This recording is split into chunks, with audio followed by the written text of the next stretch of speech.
Bago tayo magsimula mga tropa, alam ko paparating na naman yung Kapaskuhan at ngayong mga buwan na to kahit papano sabihin na natin meron tayong mga ekstrang pera dahil syempre sa 13th month, 14th month or mga bonuses natin. Mga tropa, lagi ko kayong pinaalalahanan na kung papasukin nyo yung printing business, dapat alam nyo yung mga tunay na presyo ng mga binibili ninyong mga materials, mapa printer, bond paper, or photo paper, or kahit na anong materials na bibilihin ninyo.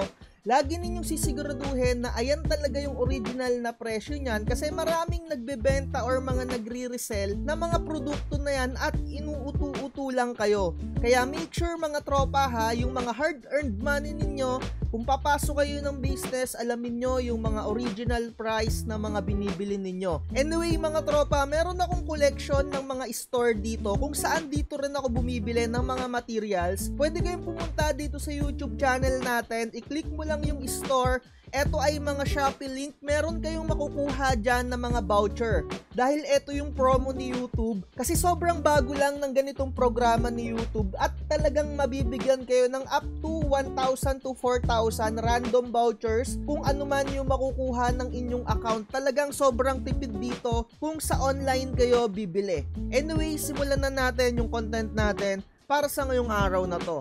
Previously mga tropa, sinabi ko dito sa vlogs natin na hindi na muna ako tumatanggap ng mga print ng mga stickers. And syempre sinampal tayo ng kahirapan mga tropa, no? And hindi naman tayo ganun kayaman at saktong-sakto lang yung datingan natin. And nag-message yung isa sa mga masugid kong mga kapwa motovloggers kasi talagang sobrang dami kong mga vlogs. Kaya ako talaga pinasok itong sticker printing para hindi na ako bibili ng mga stickers and hindi ko rin sukat akalain na mapupunta tayo sa mga ganitong sistema na magtuturo na tayo kung paano gumagawa rin ng mga stickers. Anyway, nag-message nga sa akin etong mga kapwa ko motovloggers before and hanggang ngayon nagmo-motovlog pa rin naman ako. Gusto niyang magpagawa ulit ng panibagong sticker and matagal na rin talagang umu-order sa akin to and syempre nung mga nakaraan nga hindi ako nagpapa-order. So ngayon sa akin na ulit siya nag-order and eto yung kanyang pinaka-design. Nag-message siya, ang gusto niya i-redesign ko daw to hanggang maging pinaka-bilog lang. Parang ayaw niya ng ganito, parang gusto niya na normal lang na bilog. So kung kayo magkakaroon kayo ng customer na ganyan and hindi niyo alam yung gagawin, eto kahit papano, isi-share ko yung method ko. Again mga tropa, hindi ako magaling pagkadating sa mga editing.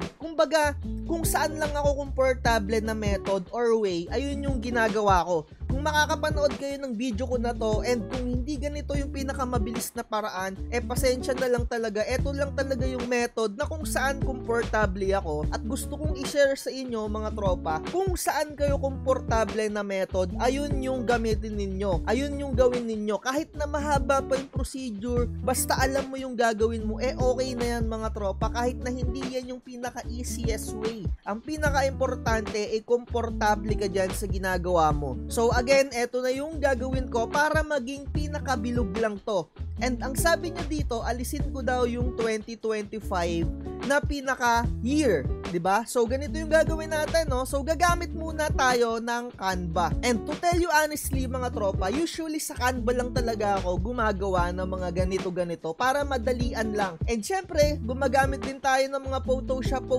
kung kakailanganin. Kaya mas maganda na kahit papano marunong pa rin kayo gumamit ng Photoshop. So eto, ituturo ko nga sa inyo yung pinaka-method ko at hindi lang Canva yung gagamitin ko kasi method ko talaga to. Eto lang talaga yung alam ko, no? Kung may iba kayong way, gawin ninyo. Pero sa akin dito sa Canva, ang una kong ginagawa kapag may mga ganyan, halimbawa nagpapatanggal ng mga background or kagaya nito magpapa-redesign. So mag-open muna ako ng Canva, create design, tapos custom size. Dito ang nilalagay ko 1250 by 1250 para pantay na pantay siya at pixel eto and create na ng design. Makikita ninyo yung pinaka-layout dito or yung pinaka-media. Ayan, pantay na pantay siya. So ang gagawin natin siyang pinaka-bilog lang. So paano natin i-edit yan ng mabilisan? And syempre kahit paano mura lang yung singil ko when it comes sa ganitong editing. Minsan nagpapa-add lang ako ng 100 or 50 pesos kung mabilisan lang talaga. Pero syempre alam mo yon, pagka complex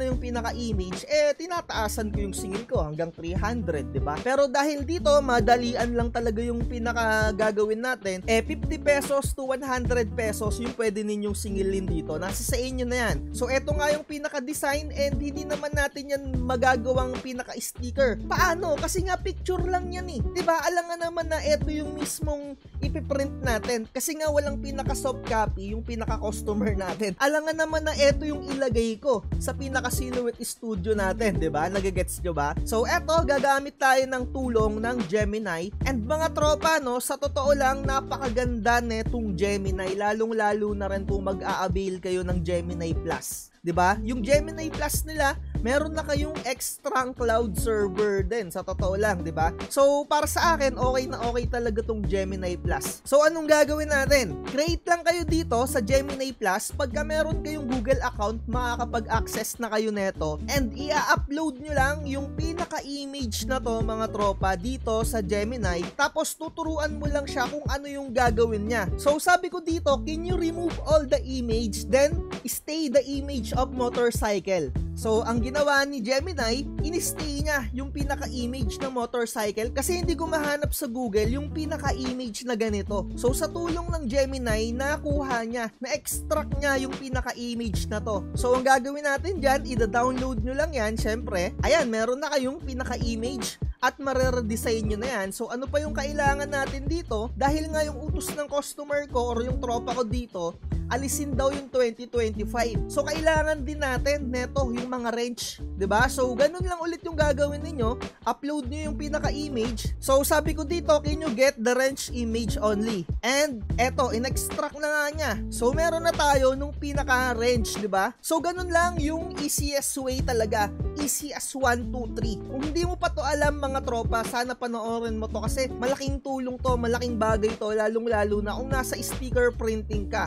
So next natin na gagawin, paano natin malalaman yung pinaka-font style or yung pinakasulat niyan, 'di ba? Eto no, eto yung pinaka-technique ko. Ida-download niyo tong pinaka-image, tapos punta kayo dito sa fontspring.com. Meron sila ditong font match generator, no? So ang gagawin niyo dito, once na ma-download niyo na yung pinaka-image, and i-upload niyo yung mga image para ma-check nila yung pinaka-font na malapit. Eto mga tropa, no, walang pinaka-eksaktong font dito na makukuha sila, pero nasa sa experience na ng mata mo kung ano yung malapit. And para sa akin, para hindi ka na ma-hassle pa, hindi ka na mahirapan pa, hanapin mo na lang yung pinaka-malapit kahit na hindi eksakto, pwede na yan. And make sure lagi mong ipapacheck sa customer mo kung okay na yon. And syempre, hindi ka naman sisingil ng mahal pa eh, 'di ba? Hindi na magrereklamo yan. So once na ma-upload mo yung pinaka-image, 'di ba? So i-zoom mo lang, ayan o, meron siyang parang pinaka-box dyan, tapos mag-auto-generate na yan, makikita mo, nare-recognize niya na yung mga font, and i-click mo na tong match. Mag-aantay lang tayo ng mga ilan seconds dito hanggang sa may lumabas na mga font, mga tropa ko. So kapag ganito yung i-experience ninyo, try nyo lang to para ma-check pa natin kasi minsan wala silang na-detect, no? Ayan, isa sa mga scenario to, basta i-double check nyo lang yung mga yan. Ayan, kapag ka naka-zoom, try na natin kung makakapag-generate na sila. Click nyo lang tong lalabas dito, ayan o, hindi masyado makita itong generate. Nasa pinakailalim lang ito, basta i-click nyo lang yan. At eto na nga, lumabas na yung pinaka na-generate na font na kahit papano na malapit dun sa image na in-upload natin. So hanapin nyo lang dito, and syempre isa-isahin nyo yan. So kung hindi maayos yung na-generate na font dito sa una nating pinaka-website, maghanap pa kayo ng ibang website kagaya neto. So i-upload ulit natin yung pinaka-image natin kung saan ipapadetermine natin kung ano yung font style na ginamit. So eto na siya. Halos parehas lang nung pinaka-experience natin nung una na pinaka-website. Select lang natin to, tapos match. talagang trial and error dito sa mga ganitong method. Kasi usually, yung mga customer natin, hindi rin nila alam kung ano yung mga ginamit na mga image doon or yung mga font style. So, agaya na ito, may mga lumabas ulit na mga match. Ayan, hanapin nyo dito kung ano yung pinaka-eksakto. Again, nasa sa inyo na yan yung mga kakayahan ng mga mata ninyo kung paano nyo ma-determine kung halos parehas na. So, kagaya na ito, halimbawa, halos parang kuhang-kuha naman and kahit papano, ayan o, so, napakalapit na yan. Nasa sa inyo na yan mga tropa, pero dahil syempre, ayoko nang mahirapan yung pinakasarili ko, kung ano na lang talaga yung pinakamalapit, and sa experience ko, no, hindi naman siya totally perfect talaga. Pero eto yung nakuha ko na image at eto na lang yung ginamit ko na font. Ayan.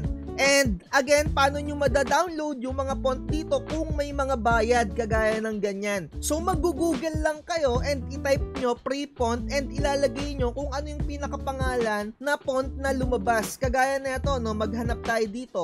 Print Pabelo. 'Di ba? So hanap natin diyan, Print Pabelo. Ayan. So ayan, mada-download niyo na 'to. Click niyo lang 'yan. May mga free 'yan, mga tropa. Kahit may mga bayad diyan, may mga nagpapakalat ng mga free. Hanapin lang natin yung pinaka-download button para magamit natin 'to kung ganito man yung pinaka ida-download ninyo na font. So ayan, click niyo lang yung download and meron kayong makukuha na ganito na zip file. So, i-open nyo lang yan, tapos, and syempre, ikakopy lang muna natin to sa place kung saan doon natin siya i-extract. Eto, ganito yung gagawin nyo mga tropa, no? Pagka na-extract nyo na yan, ganyan, gamit lang kayo ng WinRAR, i-double click nyo lang to. Ayan, no? Eto yung pinaka-folder, eto yung pinaka-font. Ayan, lalabas na to. So, i-double click nyo lang yan, may lalabas dito na install. Ayan, ganyan lang kadali, diba? And meron na kayo na ganyan na font dyan sa pinaka-system ninyo. So, eto yung mga iba pang style. Ayan, pwede nyo pa tong i-install. Eto ay black. Ayan, click nyo lang yan. Pwede nyo rin tong i-copy-paste dun sa pinaka-font na folder kung alam nyo yun. So, pero ito yung pinakamadali. Ayan, oh, kiklik nyo lang tapos install. Walang problema yan mga tropa, hindi yan makakasira sa inyong mga computer kung yun yung mga iniisip ninyo. So, halimbawa, meron na kayong ganyan and kasi sa akin, yung nagamit ko, eto, yung Surich. Ayan, and nagkasundo na kami nung customer ko na okay na yon kasi ibibigay lang din naman niya etong mga sticker na to sa mga kliyente niya, 'di ba? So, next natin na gagawin, gagawa na tayo ng pinaka-circle. Pero bago ang lahat, no, identify muna natin kung circle muna yung gagawin natin. So, dito, meron siyang pinaka-half circle muna sa gitna. So, ayun na lang muna yung gagawin natin. Half circle, type nyo lang dito sa Canva, sa Elements, half circle. Ayan, may mga image na ganito. And i-click nyo yung graphic. May lalabas na ganyan. So, palakihin nyo lang yan ng konti. Make sure na kahit papano nasa center. Ayan, no. Ito yung nagugustuhan ko sa Canva kasi meron siyang snap. Alam nyo, yung parang nag-automatic siya na namamagnet na parang nasa gitna na talaga siya. Ayan, no, yung ganyan. And, syempre, liitan natin ng konti kasi medyo maliit lang naman yung nasa gitna na yan. And, i-upload na natin dito yung image nung pinaka-motor na na-download natin. Tapos, aalisin nyo yung background nyan. Sa pag-aalis ng background, dapat kayo ay naka-Canva Pro. Kung kailangan nyo ng Canva Pro, mga tropa, pwede nyo akong i-message sa ating Facebook page kung gusto nyo mag-avail. Ayan, no? So, ganyan. Dahil wala tayong mahanap ng pinaka-eksaktong image, eh. So, anong magagawa natin, 'di ba? So, ganyan. Sample lang to, no? So, eto yung kulay itim na half na circle. Papalitan natin ng kulay white. And nawala siya, 'di ba? And gagawa na tayo ng background na circle talaga. So, type nyo lang dito, circle. Sa Elements, mga tropa, ha? Ayan. Click nyo ulit yung shape na yan, tapos palakihin nyo.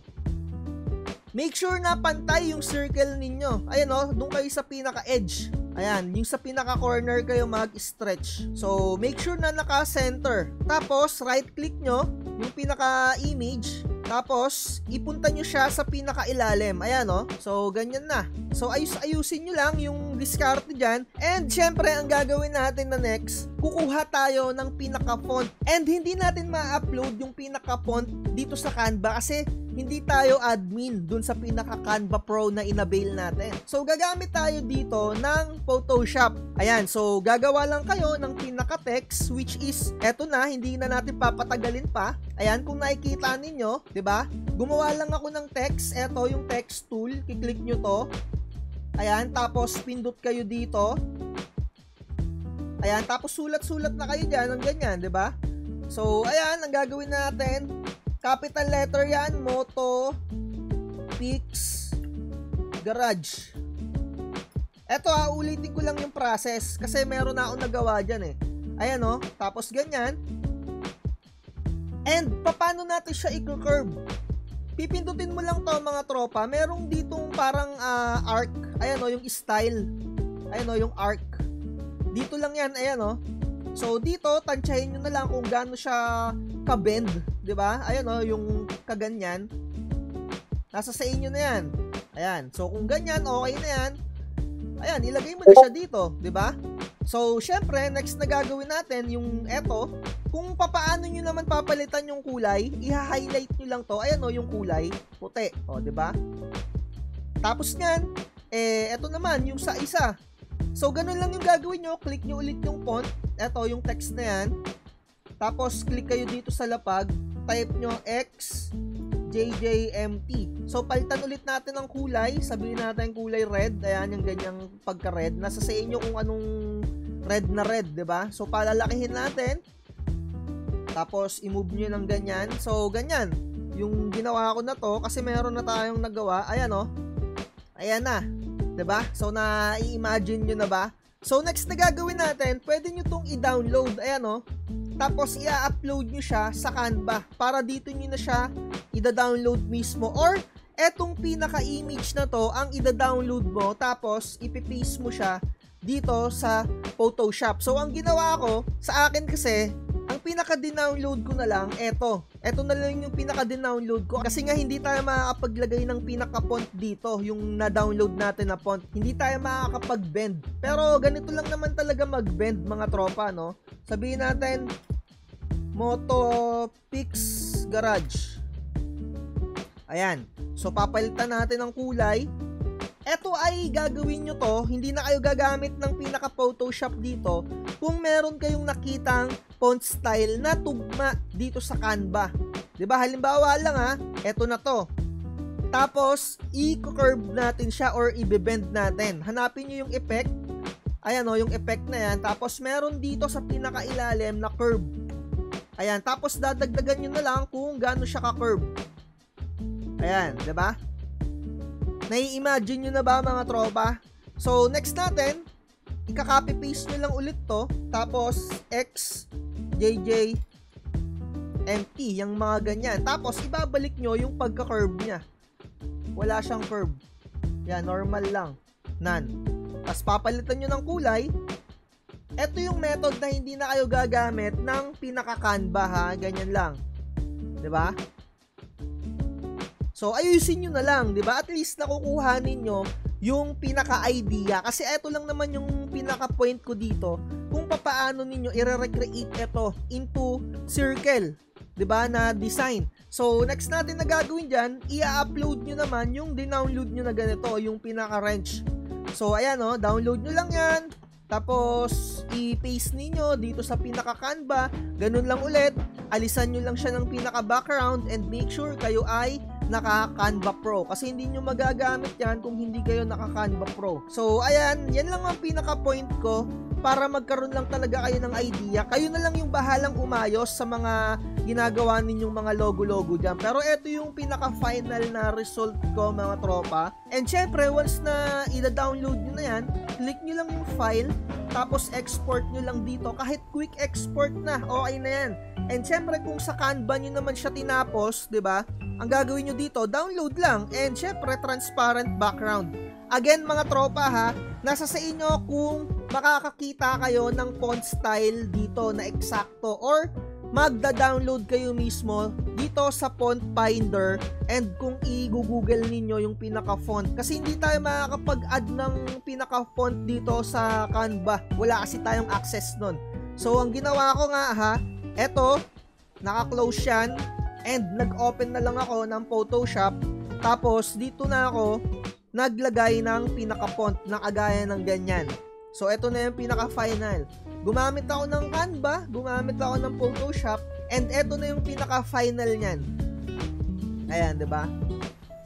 So far so good naman, naibigay natin yung trip ng customer natin na maging circle, and nakuha naman na niya yung pinaka-sticker na sinend natin, no? Ayan yung ginawa natin.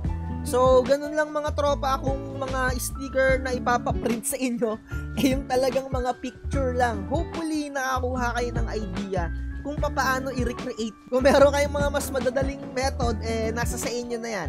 Sana i-share nyo lang din. So, ayan, dito na natin tapusin yung content natin. Pasensya na kung medyo mahaba. Kasi yung point ko dito, magkaroon kayo ng legit na experience. Kasi usually, mawiwindang kayo dyan eh. Hindi ko alam yan, hindi ko alam kung paano gagawin dyan, di ba? Ganyan naman talaga. And ako, nararamdaman ko yung mga ganyan na feeling kasi dati hindi rin ako nag-e-explore eh. And syempre, mas ngayon nag-e-explore ako para mas maituro ko rin sa inyo. So, ayun na lang. Like, share, and subscribe. At lagi ko sinasabi ang mga tropa, wag na wag magpapauto. Bye.